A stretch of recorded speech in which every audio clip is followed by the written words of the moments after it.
Hey everybody, it's Dr. Parker. I'm going to look at your questions that you yourselves posed on the Reeves tale and some of the answers you gave. I'm going to see if I can't figure out a way to move a little bit more quickly through these because I feel like I'm taking a really long time. And I'm sure you're bored with my screencast of these discussions, but I don't know, I guess I'm just slow. So I'm going to start here with this one, and I think too I didn't organize this one especially well, so some of the questions and answers are in diverse places, and I don't think they're always in the ideal places, so I apologize for that. We probably, if I do this again, I'll order it better. And write mine is not necessary because that's what you already read. So we'll skip to Callie's question, number 1. First in the thread. Why do you think the Reeve goes on and on about his old age? And yeah, that's a big deal to him, isn't it? He talks a lot about his age, and he makes sure to emphasize it. And I don't know if he's terribly much older than the Miller, for example. Sarah says, I think the Reeve may be arguing that for the credibility of his depiction of the Miller, the prologue to the Miller's tale was talking about, the Miller talked about the fact that he was old. I'm sorry, that he was drunk. I'm old, but I'm not drunk.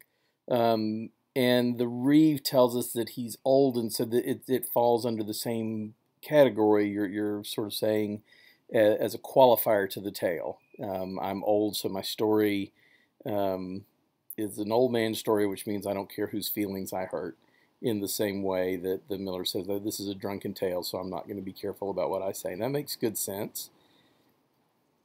Becca has something similar to say. This idea, yeah, the idea that he's an old man, he doesn't have to worry as much about what people think or what impression that they give. I think too. I think there's a chance that he's identifying himself with the carpenter in the Miller's tale, because the Reeve takes it very personally that the Miller's tale is about a carpenter, and the Reeve is a carpenter in addition to being a Reeve. So that identifying with the age might be part of it.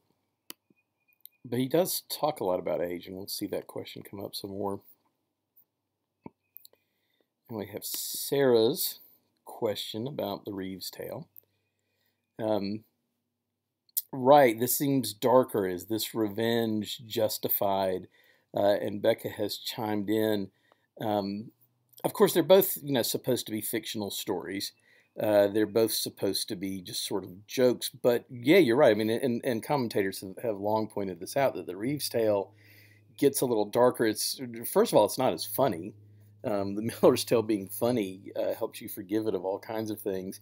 But the idea of the revenge having to do with the sexualization of these women in a way that's a lot creepier, I think. With Nicholas and Allison in the Miller's tale, at least you feel like that's a pretty well consensual sort of a thing, and Allison is given some agency as a character, whereas the women in the Reeves tale, it's kind of a darker thing that happens with them, I think. I know some other ones of you commented on that, so we'll look at that again when we get to it. Julie's question, which is going to be question number 3. What about this biblical allusion about the moat and the plank? How does this correspond to the Miller? And Sarah's answered it here. This is right, the passage in Matthew when Jesus says, why are you trying to remove a splinter from your brother's eye when you have a plank in your own? You say, we get the idea that the Reeve feels he's the man with a splinter and the Miller is the man with a plank. That if the Miller told a tale making fun of a carpenter, then the Miller is really the one who's got it all wrong. And you say, and I think rightly, the whole point of this tale is to prove just how wrong the Miller was in portraying John's character the way he did. And Becca says it does make sense because the Reeve is dishing back what the Miller had originally dished out, supposedly. But knowing this, you're right, I think there's some double irony here, since the line before that, the Reeve wished God would break his neck, the miller's neck. Um, right, the Reeve seems, and the Reeve has got much, even less of a sense of humor than the miller does. The miller um, is nothing is sacred to him, but he is joking around, where the Reeve is getting back at him in sort of a more brutal way. And I think just his general treatment of humanity is more bitter, especially with the women and all. Question number 4. This is Becca's question.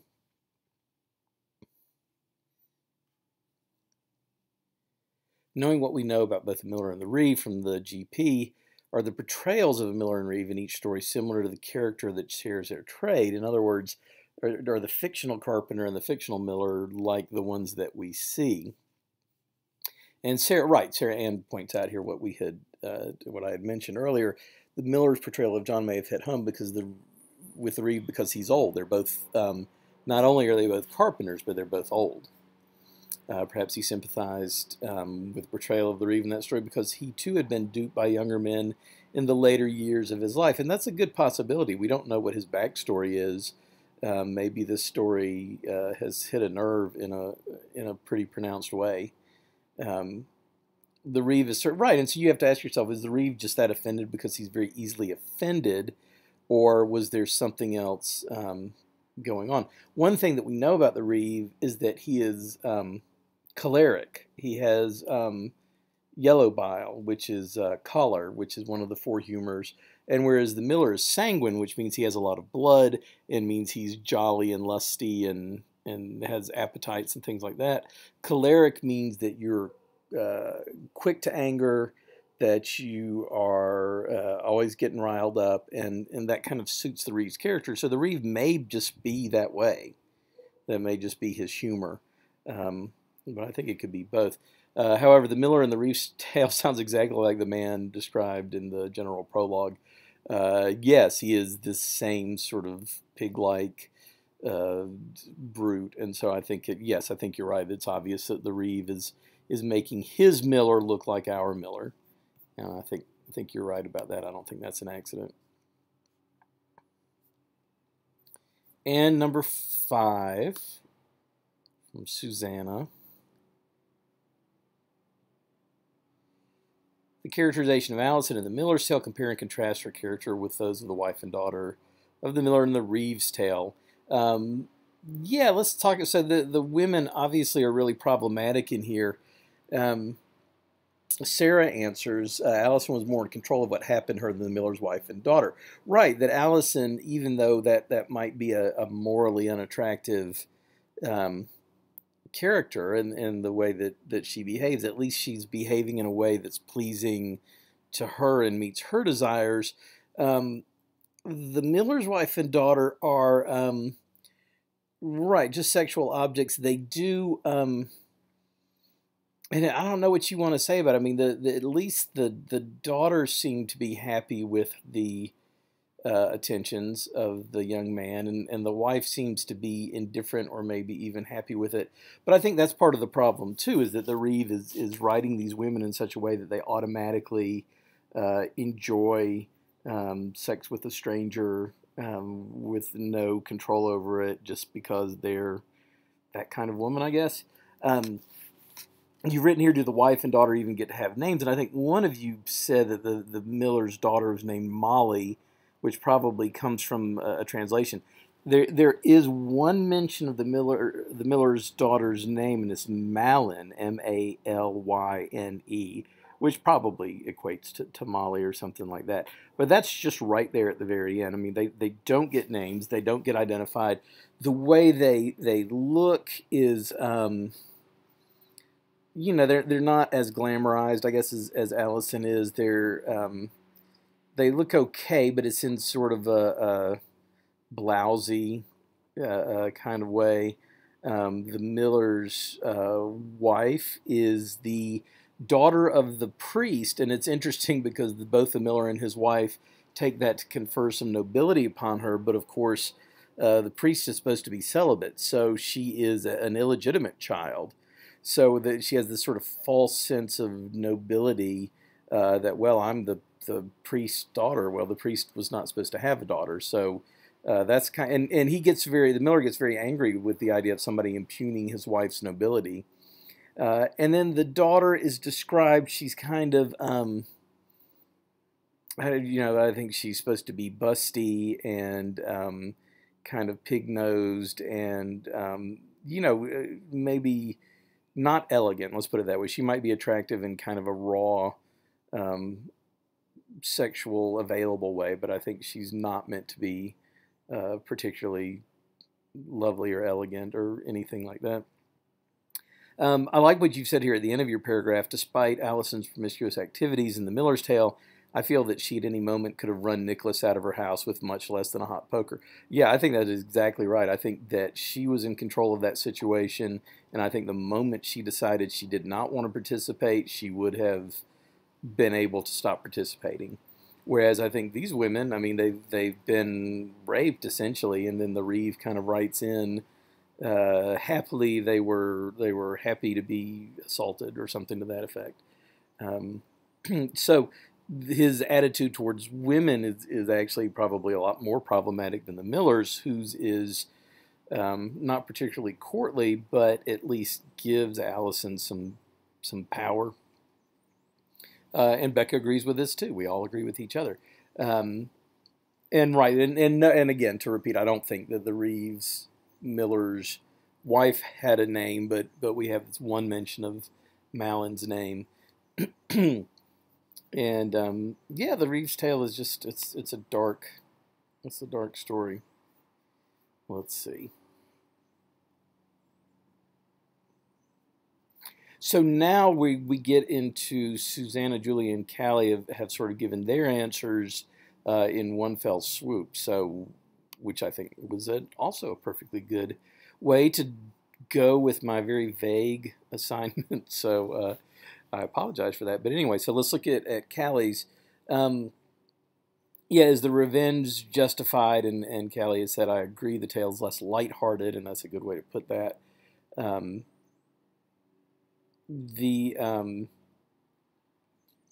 Right, the Miller and the Reeves tale is not completely guilt-free. Not sure he receives everything he deserves, however. And also, I mean, what on earth did the women deserve? I mean, this idea, this is a really primitive idea, the idea that you punish a man, that you punish a man by raping his wife and daughter. Isn't it, in fact, the wife and daughter that have received the worst punishment and they're innocent? But I think that the Reeves sense of nastiness is just that intense that's the way that he wanted to represent it. This reference from Matthew once again, the Reeve is equating himself to John, the aged carpenter of the Miller's Tale, saying, quote, the Miller speaks of my many faults. If he were truly to look at himself, he would see thee as many more and worse. Right, and again, this goes back to the Reeves issue of identifying himself so strongly with John in the Miller's Tale, and it's just not necessarily clear to anyone else that he ought to identify himself that way. Becca's question, do the Miller and the Reeve seem similar to in the story, seem similar to the Miller and Reeve in the general prologue? Right, and you've pointed out here that it is pointed out very early about the Reeve that he's hot-tempered, that he's choleric.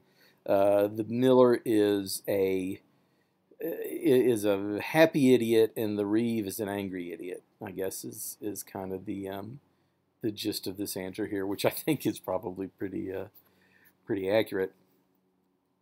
Going with Susanna's question, we don't have a thorough description of either of the women. Yeah, we really don't. I mean, if you think about the description of Allison, it was very much modeled on a courtly description of a beautiful woman that was head to toe, that described, from her hair to her eyebrows to her nose to her shoulders, etc. We have a kind of a quick rundown on the Miller's daughter, not so much his wife, but the Miller's daughter, and again, the idea that she's kind of chesty, I think, is the main thing. She's not lovely, she's not beautiful, but at least she's curvy or something to that effect. However, and I didn't think about this until I read your answer to this question. However, the daughter tells Alan where to find the loaf and what her father has done on his way out, leading us to believe she's a decent human being, um, which is a really good point. I mean, she does develop a little personality in there. Now, it may also be that she's got a little crush on Alan, and I don't know if that detail is in there to help us to feel a little bit more comfortable with the idea that she's going to end up sleeping with Alan, even though she doesn't have a plan to do that. I don't know, but you're right about that. I mean, she does sort of rat out her dad. Um, yet neither the woman is portrayed to have much of a choice, and the wife has to be pretty dumb not to realize whom she's sleeping with. And I think she does, because I think it says something crass like she hadn't had such a good time in years and years. So I don't know. I can't imagine that she does not realize that that's not her husband. But there you go. Allison, as you say, is much more of a free thinker. She gets what she wants. Malin, the daughter, is at least aware of what's going on as it is happening.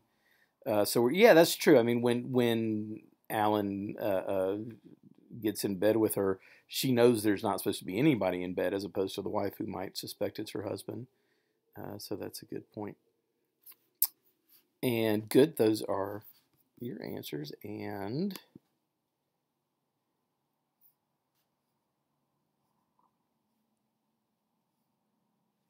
let's see.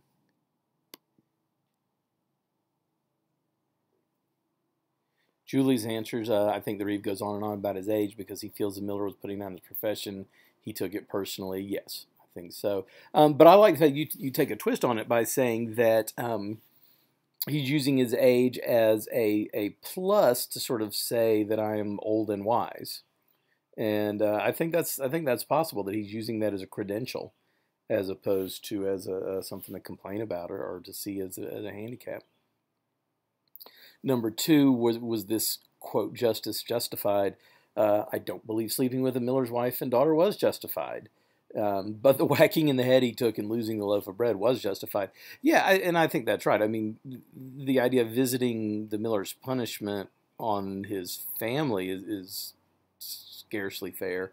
But yeah, he was a bad guy and he was a cheat and he had stolen their grain and things like that. So he deserves something. But the idea that you punish one person by raping another is a pretty horrible vision of what justice might be. The only resemblance rather I see between the Reeve and the Reeve is their ages. However, the Miller and the Miller do look a lot alike, and they seem maybe more alike than the Reeve and the Reeve. I agree with you there on that. Allison and Molly are young, but where Allison is beautiful, Molly is not. The Miller's wife seems to be described more like the nun, and she is was brought up in a nunnery. And yeah, you sort of point that out, that she's a daughter of a well-known parson. And we think of that in our terms. Now if you were the daughter of a famous TV preacher or something, that would be a good thing. But in this case, priests are not supposed to have daughters. So it's this kind of double-edged thing that my father is clergy, and that's great, except for the fact that it's not. The biggest difference between the wife and Malin in the Reeves tale and Allison in the Miller's tale is Allison was willing, accomplished, right. She was getting what she wanted. Malin probably was just happy that some man wanted her. That's the implication. Yeah, I mean, that's not very nice, but I do think that's what the Reeve is trying to imply. And the wife didn't know the man she was having sex with was not her husband. And again, I don't know. I think she maybe knew, but didn't necessarily mind, because again, if I'm reading it right, then no, they have a young infant though, so it's not as though this Miller is sexually impotent or wasn't, a year ago whenever they had that child. So yeah, that's a good point. Anyway, so I guess maybe she did think it was her husband, but she once she found out, she didn't seem to be too upset. Malin and the Miller's wife were taken advantage of in their gullible states of mind, and that's true. I guess. I mean, I don't know. If somebody just shows up in your bed and attacks you, I don't know if that means you're particularly gullible or you just were attacked. I think it's entirely possible that they are gullible, but I don't necessarily think that this situation had to do with them being tricked. I think it just had to do with someone sneaking in their bed with them. And then we'll get to Susanna's responses.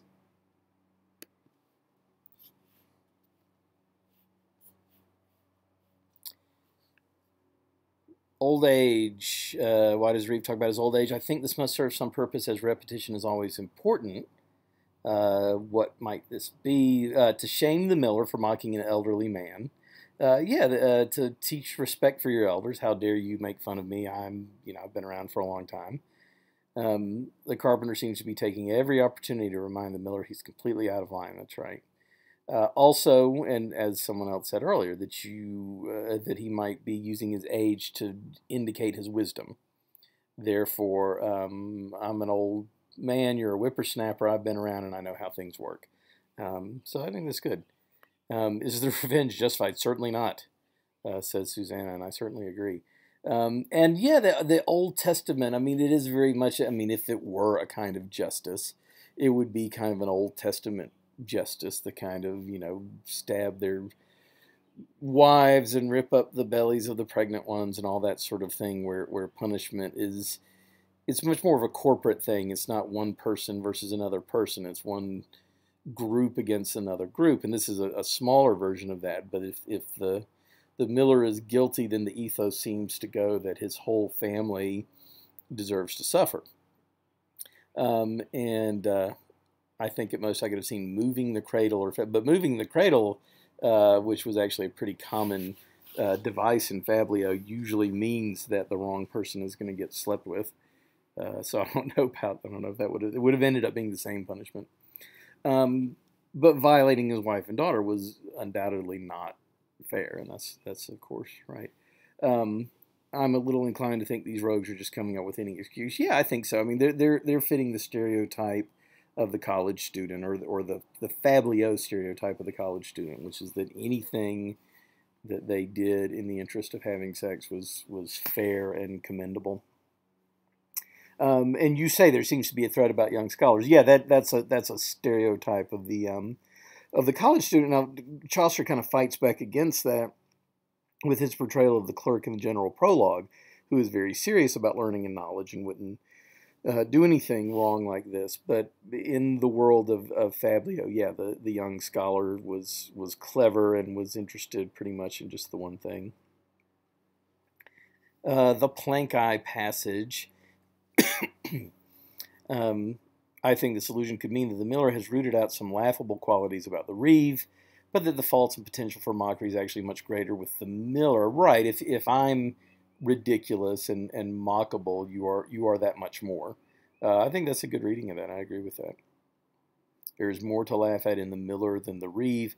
There's probably plenty of mockable stuff to go around, but yeah, I think you're right in that. Do the miller and the reeve seem like the miller and the reeve? The miller and the reeve from the tale seem like the miller and the reeve from the prologue. I think what stands out to me the most that we see about the reeve is he does not seem to be an easygoing character. Yeah, you are quite right. He doesn't get the joke that's the miller's tale. I think that's a good point. I think that he's just not someone who sees the humor, and he's very much the kind of person that Chaucer had in mind in the prologue to the Miller's Tale, where he says, don't make earnest out of game, don't take things seriously that are jokes.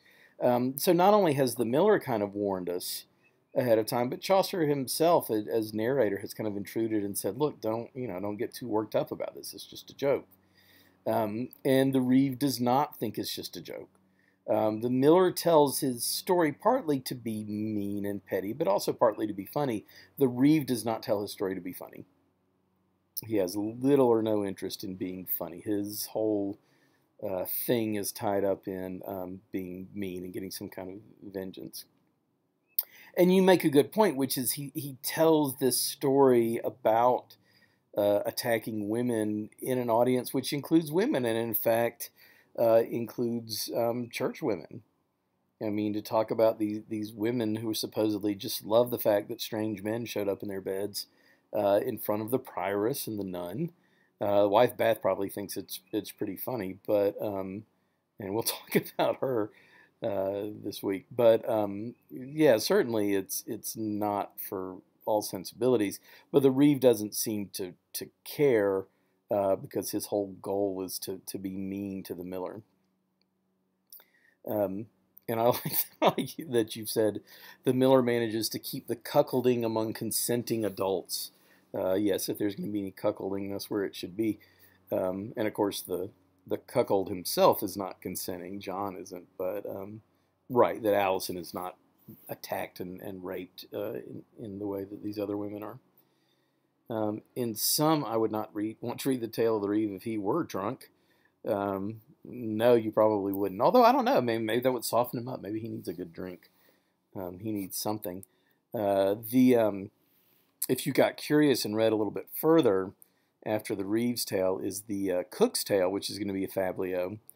And if you'll remember the general prologue, the Cook was kind of gross. He had a sore, he had a wound on his shin that wouldn't heal, and then you have to think that he cooks the food, so it's kind of gross. And his Fablio starts off with, once upon a time, there was a guy who was a real partier named Perkin Warbeck, and he had a wife who was a prostitute, and then his tail gets cut off abruptly. And I think what a lot of scholars think, and I agree, is that Chaucer was trying to show these Fablio in descending order. You know, the Miller's tale is kind of off color, but it's pretty funny.